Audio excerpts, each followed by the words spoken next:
Yeah, Parthu, it's working. Can you see the live? Yeah, let me check it. Uh-huh. Let me check it. Hey, ma'am, எப்படி இருக்கீங்க?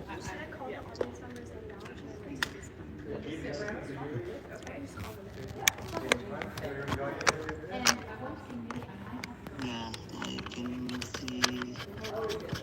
Well, are you at home? No, I'm at the school, right? Yeah. But adjust the camera. I think How about now? ceiling here. I'm seeing ceiling. Huh? No. That is streaming little late. But how about now? Okay. I think let me wait then. Good, right? Yeah. Good. Can you see the complete Lambert stuff? Yeah, I can see it. Super, sir. Thank you. Ted. Yeah, Ted. Yeah.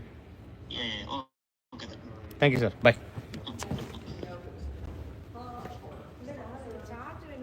இங்க பாரு எவ்வளோ அழகாக தெரியுது பாரு. இப்போ charger அது ஃபுல்லாக 40% நிற்க மாட்டாங்க.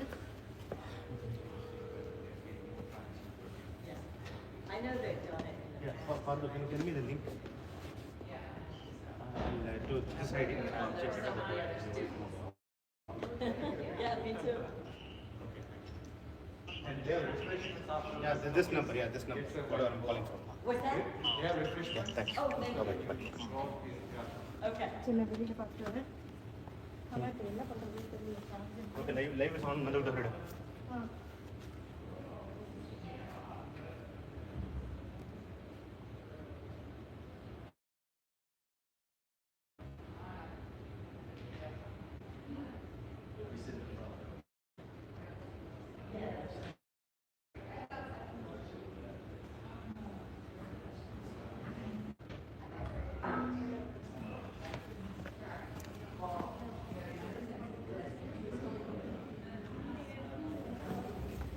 Live is on. எதில் போட்டிருக்கேன் ஒன்று டாட் இல்லைங்க. கொஞ்சம் ஜூம் இன் பண்ண ஸ்டேஜ் மட்டும் தெரியுற மாதிரி. இந்த பண்ணேன் தவறேன். இல்லைடா வந்து இது தெரியுதா? அது மீன் யார்கிட்டயாவது கேட்க முடியாதா? ஓகேவா? ஃபுல்லாக ஜூம் இன் பண்ணிக்கிறீங்க. ஒன்றுமே தெரியாது. எதுவுமே தெரியும். அப்போ உள்ளே போயிடலாம், ஃப்ரண்ட்டில் போயிடலாமா? அங்கே போயிடலாமா? ஜூம் கூட பண்ணலாம். ஜூம் பண்ணால் குவாலிட்டி இருக்காதா? ஓகே சரி. நீ அந்த இதில் பார்த்துட்டே வா அப்படியே.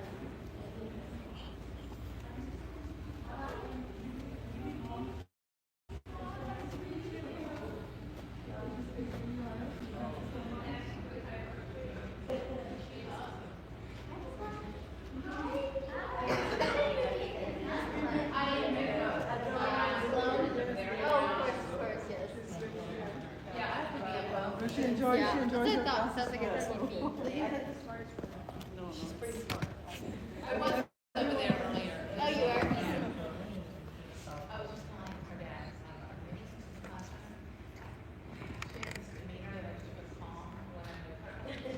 She comes in, she just comes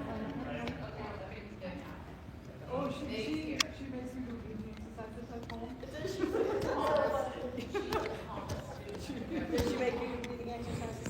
She needs that. இன்னும் கொஞ்சம் ஹைட் ஏற்ற முடியுமா? Okay. Are you Sue's mom? Well, I'm Sue's math teacher. So they are a very good family friends, in the same neighborhood. That's So what the they girls play together a lot. That's what they You told know, me. they're very, very close. Like, Yeah. I let them pick their own seats.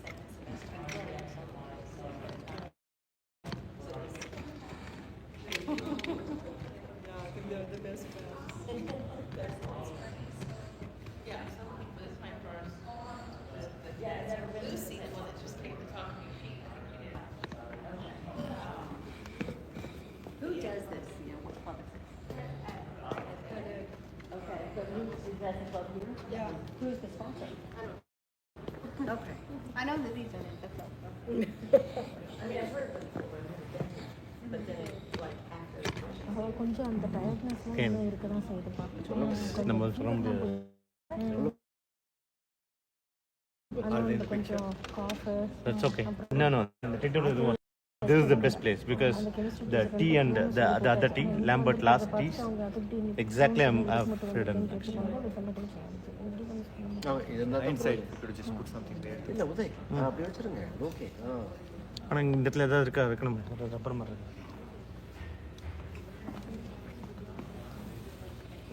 கொஞ்சம் camera கொஞ்சம் dealt பண்ண முடியாது loose பண்ணி okay அப்பா அந்த ஆளும் போயிட்டான்.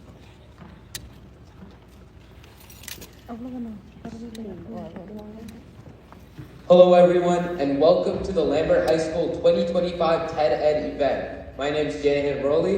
And my name is Priyanta Bose, and today we'll be your host for tonight. TED is a global community that accepts people from every culture and discipline to seek a deeper understanding of our world. Our program at Lambert High School aims to elevate the ideas students have while providing a platform for passion to grow and inspiring people worldwide. And I also get to hold a mic and feel important, so there's that. Topics such as the struggles of moving away, Making friends, the journey an optimist takes, the facts of social media usage are all ideas worth elevating. And tonight, we have an amazing cohort of speakers who intend to do just that. We also have some fantastic performances and delicious food, because let's be honest, that's the reason I came. Audience members, please make sure you stay for the entire duration of the event. We have speakers and performers here who have worked tirelessly through the months and deserve a good audience. Make sure you stick around, because at the end, we'll be announcing our 2025-2026 officer list. And did I mention free food? Flash photography is strictly prohibited, but don't worry, we're recording and uploading a video to YouTube. Please make sure your cell phones are silenced. We promise your notifications will still be there. And before we start, make sure you scan the QR codes that are either on your armrest or behind the seats. Those will have our event booklets with the timings for tonight. Restrooms are outside the auditorium, but please make sure to use them in between speeches or at the end of the event. Also, hang on to your ticket for food at the end. So without further ado, let's begin. Our first speaker is Nidhi with her talk titled The Optimist's Journey.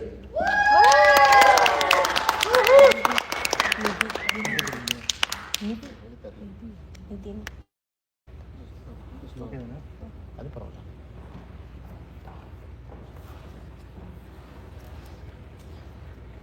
Imagine sprinting, trying to escape pitch black tunnel, heart pounding, legs burning. But no matter how fast you run, you never reach the end. The surrounding darkness consumes you, losing hope. But then you see something, a faint glow in the distance, the light of optimism. I want to share the journey of someone I like to call the dreamer, the girl who dreamed of finding her true passion, guided only by that small sliver of light. I have known this person my whole life, and for years she struggled with a certain aspect of her life, sports. In early elementary school, she played soccer, attending every practice, and participating in tournaments. There was one issue, however, that she could not quite overcome. No matter how hard she tried, the dreamer would always become exhausted, which dimmed the light inside of her. As a result, she was cope with the struggle. It was dispiriting for her, but she was forced to quit because she could not. She stayed optimistic. Then middle school rolled by, and she tried a second sport, running. This time, the dreamer was determined not to give up so easily. Yet, with every step she took on the track, her legs felt heavier, and each breath seemed more labored than the last. After weeks of facing adversity, she finally quit, feeling like a failure. It seemed as if the tunnel had no end in sight. Everyone she knew had their own sports, their light shining radiantly. But the dreamer still saw the light of optimism ahead and knew that despite these setbacks, her journey was not over yet. PE was her least favorite class, the one place she thought she would never find joy. But then one day, everything changed. Near the end of middle school, her teacher introduced the class to badminton and even music. But how often are we sharing what truly matters? Sometimes it feels like we're all just sending out these smoke signals, hoping somebody notices something about us, but in reality, nobody's gonna notice anything. On the surface, it seemed like I had it all, but deep down, I knew that none of it was ever truly mine. I used to see everybody else with their best friends or their day ones, while I felt like the floater, drifting from friend group to friend group, trying to find my place, trying to find where I fit in. Researchers did a study on this very thing, and surprisingly, we can feel safe, but it's also incredibly shallow. We get the good parts of each other's lives, the smiles and the highlights, but we've missed the messy parts, and in those vulnerable moments where true connection happens. Think about it like this. We're all in our own reality TV shows, but the bloopers are what make us real. Those embarrassing moments when we trip over our own feet or spill coffee down our shirt. It's in those messy moments where we truly connect. Allison G. Daly once said, "Friends, it's not the quantity, but the quality that truly matters. You're going to meet a million people in your life, and not every one of them is going to end up as your friend. And that's okay. You'll know when you meet a true friend. It's like going to the grocery store and looking for that green, ripe, perfect avocado. It's rare, but it's totally worth it when you end up finding it." Here's what I learned. True connection isn't about the number of people you surround yourself with, or the fact that you have 2,000 people in your contacts list. Like seriously, guys, what are some people doing with that many people? It's about being present, letting yourself be seen, and most importantly, truly taking the time to see others. Genuine relationships take effort, patience, and the courage to be vulnerable. So as I've learned to put my phone down and look at what's around me, I realized that those connections and those friendships that I've been longing for were right in front of me, waiting to be embraced. And that to me is what it truly means to connect. And by the way, if you find yourself talking to your house friends tonight, don't worry about it. They're great listeners. Thank you.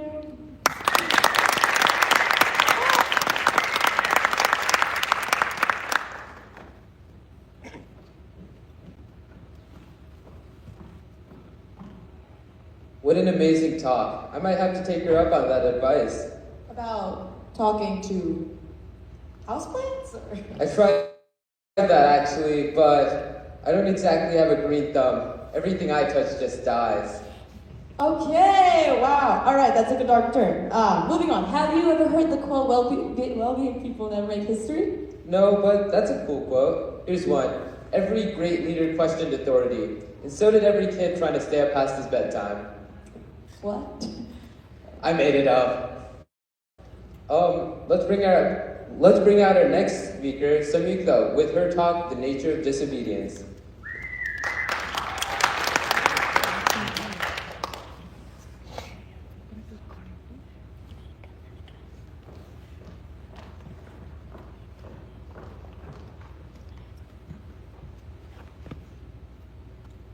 I think a lot of us were told not to do time and time again. Like, try not to laugh videos. Have experienced that compulsively. Sometimes you and the teenage years of one's life, they're notorious to just laugh by looking at the title rather than actually watching it. It was given rebellion. So at some point, I would begin to question, what causes that feeling of disobedience in us throughout the years? As I went down a bit of a rabbit hole to find my answers, I came to a few conclusions. Namely, disobedience is a combination of two things: beliefs and social situation. In a 2017 study about rebellion against unjust authority, researchers found that people were more likely to rebel when they were sitting next to people with similar ideas. And I'd like to bring up the idea of honor codes. Think about it. If your peers are the ones who you're relying on to tell you that you're cheating, imagine if everyone was just cheating. Then no one would say anything. And this is why honor codes don't necessarily work. And this was the kind of direction I went in. I tried to go into research, statistics, and studies but somehow it doesn't really quite make sense. When I choose to disobey, I don't disobey because I'm following someone else or because someone else next to me was doing something different. I disobey just because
That was awesome. Now I really understand what the phrase tickling the ivories mean. I know that if I were to play the piano, it would be more like punching the ivories. Yeah, and the piano would probably press charges. Okay, before we introduce the next speech, we have a quick announcement. We just like to remind the audience to stay for the entire performance, even if your child, sibling, or friend has already performed. Let's make sure we support our hardworking speakers and performers and wait to see who next year's officers are. And with that, let's go to our next speech, who is Anish with his talk from bootstrap to peaches.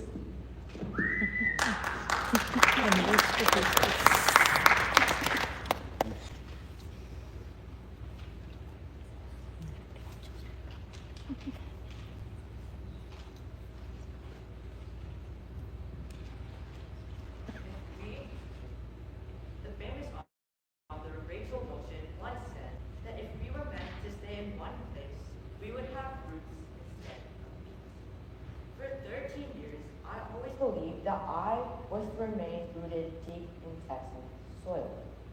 For years, I've seen countless amounts of people come and go. People who just packed up all their life onto one truck and one car and left everything else behind, as if moving and change itself was a punishment. But to me, change and moving was like a distant storm. It was loud, it was unsettling, and it was frightening sometimes. But it was always somebody else's problem. Because at the end of the day, I was not meant to change.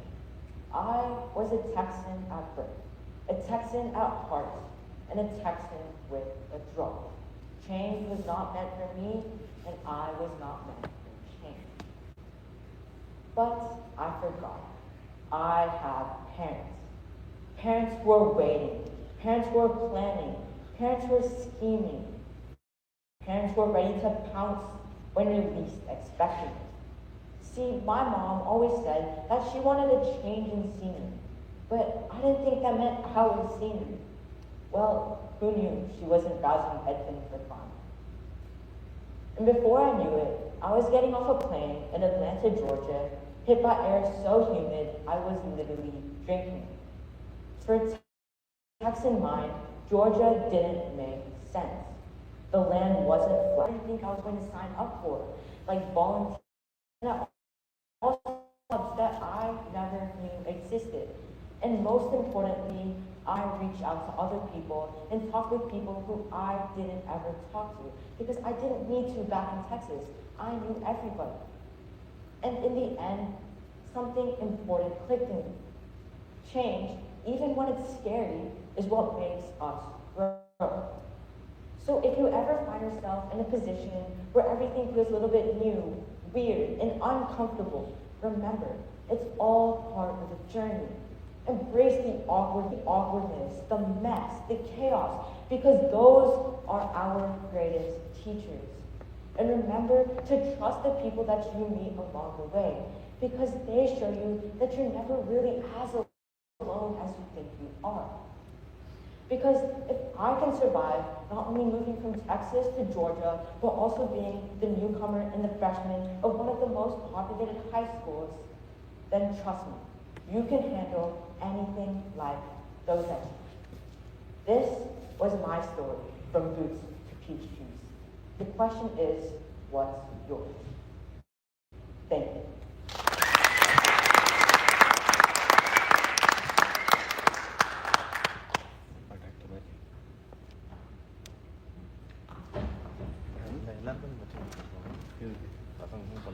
Great talk, honeys. You convinced us that change isn't something to be afraid of. Danielle, isn't that a bit hypocritical considering our conversation earlier?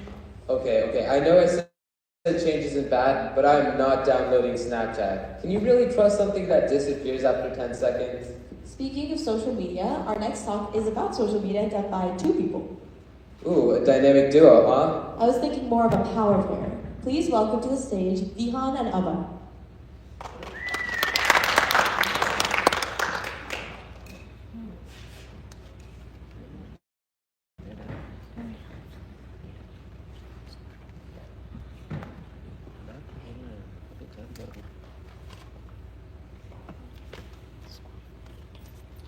Good evening, everyone. Before we start, we'd like, obviously not always on the beach, taking awesome pictures of themselves, okay? It's just what they should do. And it's easy for us to feel like our lives aren't good enough for that, but that's not true. Studies actually show that teenagers who spend more than 2 hours a day scrolling through social media are more prone to diseases like anxiety and depression. We can all agree that social media has its use, but it's also important to remember that it can also have a huge impact on our brains and emotions, especially because most of us here are young adults and teens. We're still trying to figure out who we are. The thing that we want to ask ourselves is, do we really want to spend this time on social media? Because right now it's taking control over us. We're the puppets and social media is the puppet master. One thing that profoundly helps is setting boundaries. Well, try limiting social media usage to certain times of it.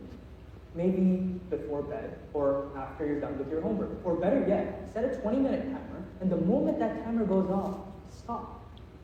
These things sound very small and very silly, but they help keep the habit in check. Not only this, in regards to mental health, what we can do is we can curate our own feeds. Instead of following feeds that, make you feel worse about yourself, to the obvious, and I don't know, unfollow them?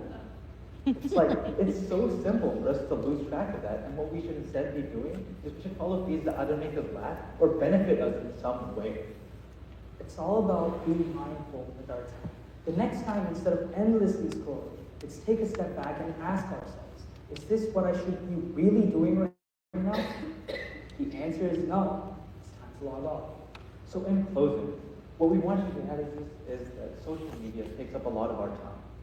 And one thing, that whether we like it or not, time is one of the only things that we can never get back. Can we really be wasting it on social media? We challenge all of you. Start thinking about how much time we're actually spending on these platforms and how we can use this time more efficiently. Let's take back control of our lives. Thank you.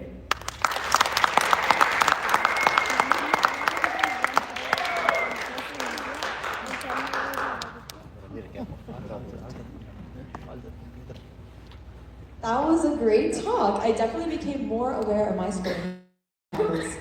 Next time I scroll, I'll be thinking about the 45 minutes of puppy videos I watched at one time. Me too, but not the puppy videos. Hey, Priyanka, I think the script is wrong. Why? Because it says you're doing the next performance. I am. Really? Well, what a pleasant surprise. Please welcome to the stage Zephra, who will be performing Footsteps in the Dark, Fly Me to the Moon, and a little bit of improv.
In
You!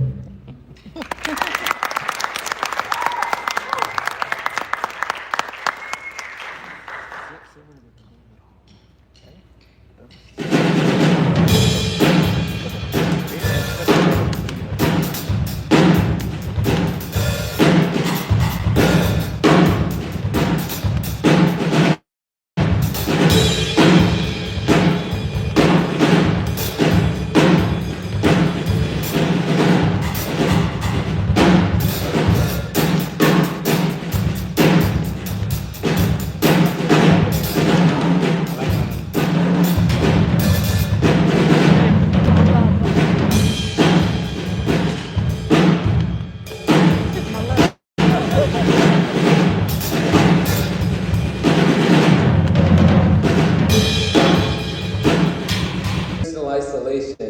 Then I realized that's what I call my friends. Let's bring out Shanjana.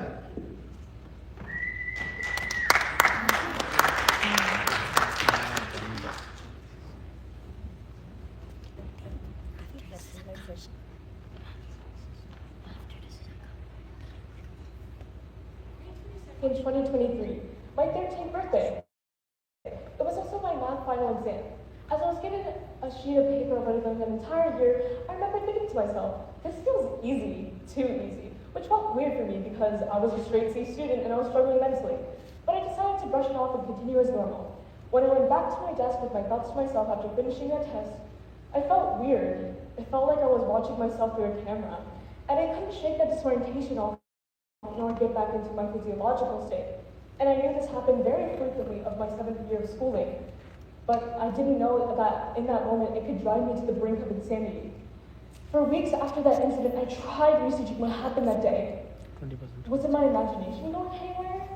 Maybe my anxiety was acting up. Maybe this was ADHD. This was zoning out and daydreaming, right? Which is what I explained to my old therapist. And we both agreed that I did have some symptoms of ADHD and we could dig deeper into the future. But after that session in the beginning of summer, I learned the term dissociation, and I thought it was bad. It put me at so much ease until it didn't. My old friends started explaining how they felt when they dissociated, and I realized that's not what I was experiencing. I was the only one experiencing this camera phenomenon thing. And when I explained it to my friends, they just pitied me and explained how it sucked. But I didn't want pity, I wanted answers. So why couldn't I just find out what was wrong with me? Then, it wouldn't be until several months later, I found an answer. From question to question to Google search, I finally found an answer that helped me with every unsatisfied doubt about me in these years of disorientation. It was an aspect of dissociation called depersonalization. What is depersonalization?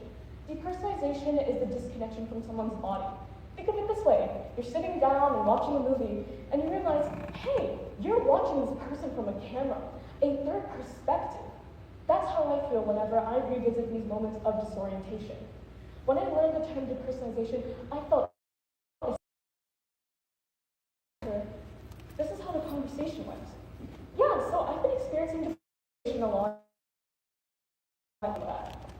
Oh, did you self-diagnose yourself? Excuse me? Like, did you get a diagnosis of depersonalization, or did you just self-diagnose yourself? Depersonalization is a symptom. You don't need a diagnosis for it. I walked out of that office since I was given nothing. And my mom informed me that I was getting a new therapist later in middle school. The only feeling that I felt in my chest was dread. I was so scared of all these other problems that were piling up on me, to my academic, social life, and this one problem that it felt like if I talked to someone about this, they'd view me as crazy. But when I arrived at her office, this is how it felt. She talked to me about my anxiety and depression, and talks about my depersonalization were very limited. I explained how this was a very big aspect of my life, but she brushed it off and continued saying that it's not that serious. We'll talk about it later, and I'm a social worker, so I can't do it much. I don't talk to her as much anymore. Since this journey has started, I realized how little recognition depersonalization gets from everyone I've talked to. Nobody knows what this is because they always ask me, what is depersonalization? This led me to realizing so many people don't know this incredibly serious topic that does affect hundreds of people. And I want to raise awareness about this, so instead of me having to answer, what is depersonalization, I can get support from others because they understand what this is. I really hope this has brought insight to depersonalization because of how important it is to me and to others that I know that struggle with this on a daily basis. Thank you.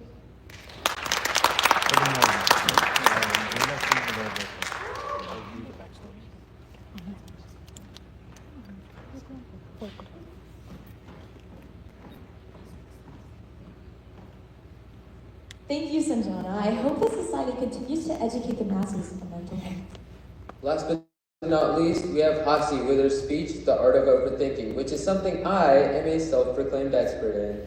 Oh, really? What's the worst thing you've overthought? I once spent 20 minutes laying in bed at 2 a.m. trying to decide if I should respond to a girl with yeah or yep. And what did you choose? I panicked and never responded, so that went well. But enough about me. Let's give the stage to Hasi.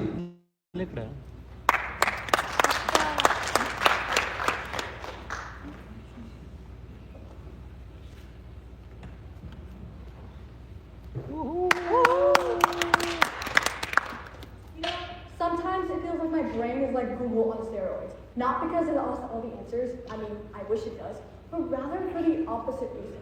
It manages to come up with all the questions. And some of them are along the lines of, can you wear red and yellow without looking like Ronald McDonald, or can you die of embarrassment? Spoiler alert, I test them. You can. But before we go any further, let me introduce myself. Hi, my name is Hasani Ganesh Kumar, and I am the proud CEO of Chaos Enterprises. A position that I didn't really apply for, yet still managed to secure. But don't worry, I've done a lot to earn it.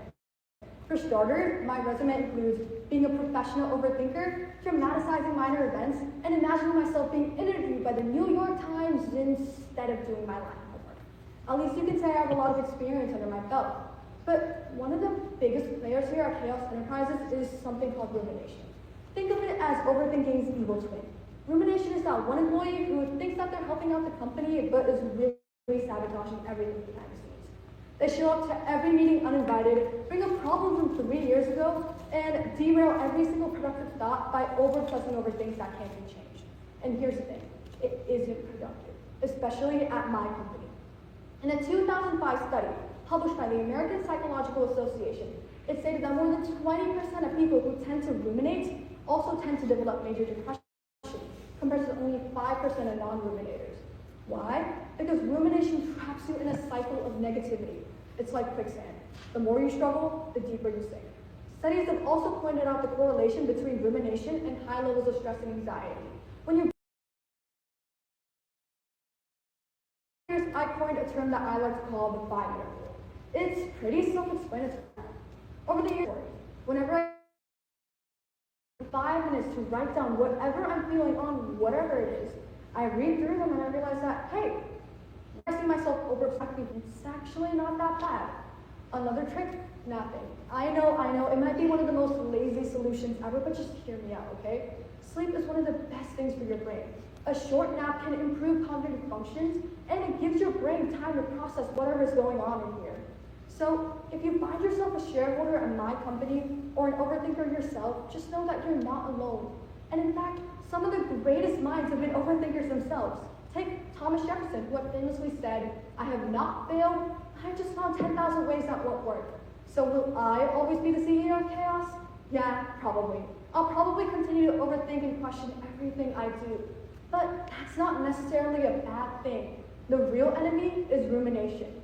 But hopefully, I can run a more efficient operation up here. Thank you.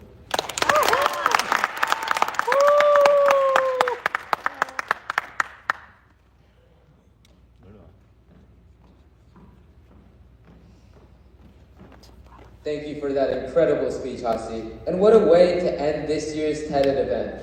Please join me in giving a round of applause to all the speakers and performers who spoke.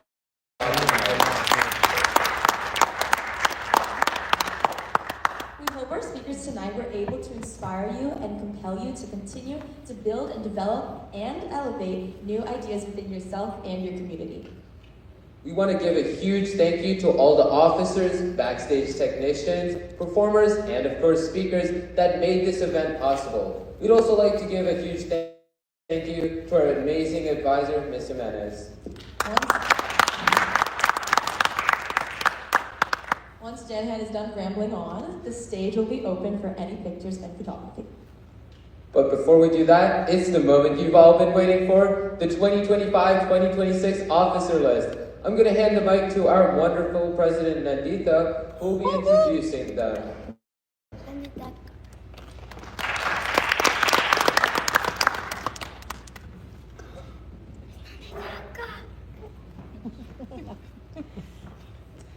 Good evening, everyone. I hope you enjoyed our event tonight. Our speakers worked very hard throughout the entire year to prepare their speeches, and we're grateful that you guys took time out of your day to come in and watch them. So first, I would like to start off by thanking our wonderful officer team for the year. They were amazing the entire year, and everybody stepped in the 2 months leading up to our event to put up what we have today. So if the officer team is here right now, I'd like you guys to come up on stage.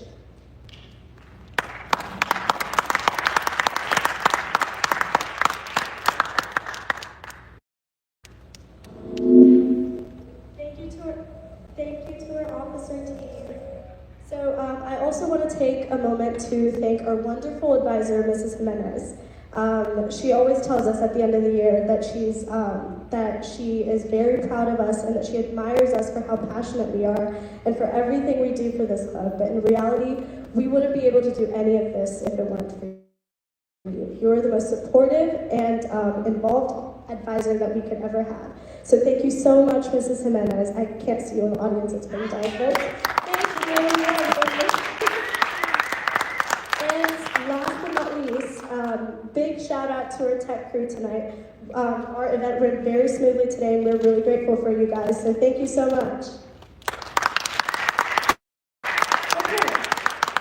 It's the moment that we've all been waiting for. We're going to announce our 2025 to 2026 officer team. So I'm going to say the officer position and the person who received that position. If I call your name, please come up on stage, okay?